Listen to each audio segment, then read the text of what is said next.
In this video, we're gonna look at the new entry-level iPad 9 or 9th generation. This comes in space gray or silver. Same storage options as the iPad mini, 64 gigabytes or 256. Price starts at $329 for the 64 gig, $479 for the 256. You can also add about $130 for the cellular version. It also works with the Apple Pencil 1st generation and the Smart Keyboard. This one now has the 813 Bionic chip. They claim this one's 20% faster GPU and performance. And then of course what Apple always advertises, all-day battery life. And then of course this comes with iPadOS 15. It also comes with a 12 megapixel ultra-wide front camera with the addition of center stage, which is supposed to boost the image quality, and then an 8 megapixel wide-angle camera there on the back. It still has the same 10.2 inch LED backlit IPS display, 2160 by 1620 resolution, and 500 nits brightness. So let's go ahead and open it up and see what we've got.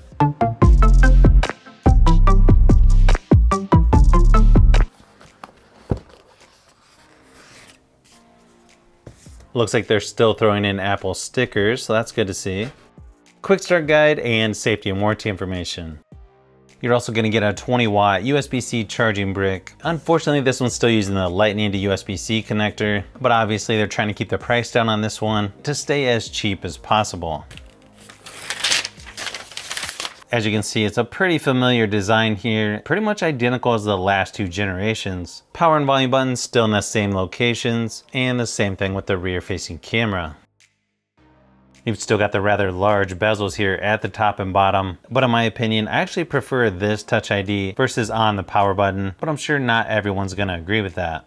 Then you have the selfie camera right in the center there towards the top, again, just like the previous models. If you're wanting the physical Touch ID on the front instead of the power button and a headphone jack, this is going to be the only iPad left that has both of those things. Now when setting up, you can restore from iCloud backup. You can also restore from a Mac or PC, transfer directly from another iPad, or you can even move data from an Android device. Nice thing is if you're upgrading from a 7th or 8th generation iPad, you should be able to use the same cases and accessories on this newer iPad 9. The only thing is with this new iPadOS 15, I don't know if I'm a big fan of some of these widgets and how they make the icons smaller. First thing I would do is go into your settings and go to home screen and dock, and then choose use large app icons. I don't know, to me it just looks more normal for an iPad. But they're still adding this extra padding here around the icons. That just seems a little bit odd to me. I don't know, maybe that's just me. Nice thing is this is gonna work with the 1st gen Apple Pencil, or there's a lot of third-party pencils as well, such as this one from Logitech.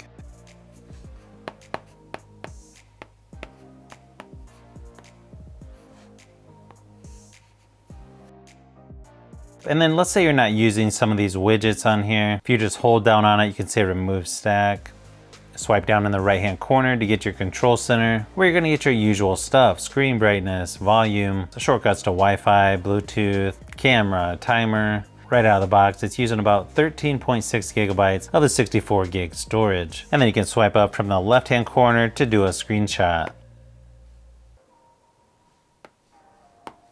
And then swipe down anywhere on the screen where you can do a search. One other thing you'll notice is down here in the dock, you've got your app library that sort of groups everything on the iPad. So I don't know, it might be a little bit easier to access everything from there versus swiping over about 10 times before you find the right app. And then of course, just like on pretty much all iPads, it's gonna be really good for reading text or just browsing online. They've always done a really nice job with screen resolution and everything looking just nice and crisp. Overall, just a really nice, affordable way to get an iPad, hook it up to a keyboard and mouse, and be a little more productive. Let's do a quick sound test with the speakers, just to give you an idea of what to expect.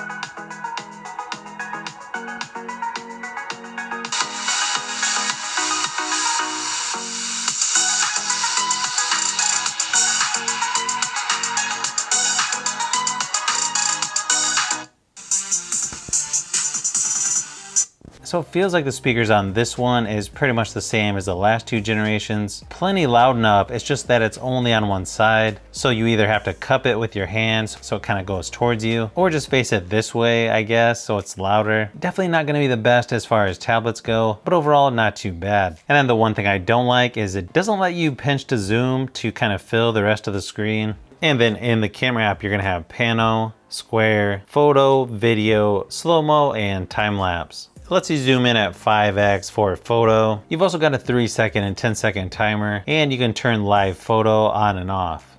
Looks like overall the quality is actually pretty good on here. Of course, in studio lighting. Let me give you a few more samples of photos and video just to give you an idea of what to expect.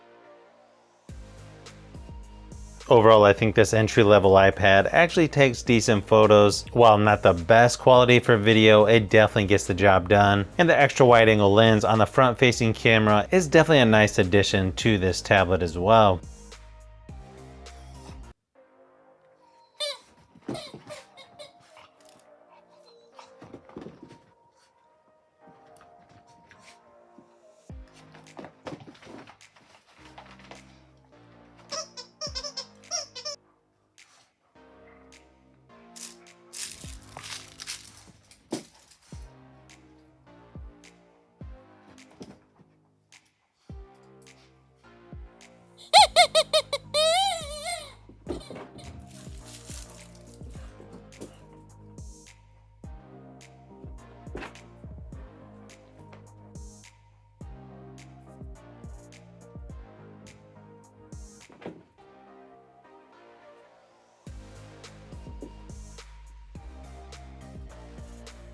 As far as performance goes, this is going to be right in line with other devices from Apple that have the A13 Bionic chip. With the single core score, it's going to be right in line with the iPhone 11 Pro. Same thing with multi-core scores. Then when you compare it to the iPad 8, it's actually quite a bit faster in both single core and multi-core scores. In my testing for gaming, PUBG Mobile Asphalt 9 played nice and smooth. Again, just like the previous gen iPads. And if you want an iPad and you don't want to spend a lot of money, I feel like it's really tough to beat this entry-level iPad 9. However, if you already have the iPad 7th gen or 8th gen, I don't think you're the person that's going to want to upgrade to this because it's going to feel like you have the exact same iPad. But if you are someone who has, say, an iPad Air 2 or older, this would definitely be a nice upgrade. I just did a video on the new iPad Mini 6 and I'll be doing the iPhone 13 coming up. So if you haven't already, you'll definitely want to check those out. Just let me know if you want me to compare this to other tablets out there. I already have a couple in mind that I might do later this week. But yeah, my first impressions of the new iPad 9, it's a really good affordable option. I just don't think it's a big enough upgrade if you already have the iPad 7th or 8th generation. So if you've made it this far into the video, you may want to say thanks by subscribing,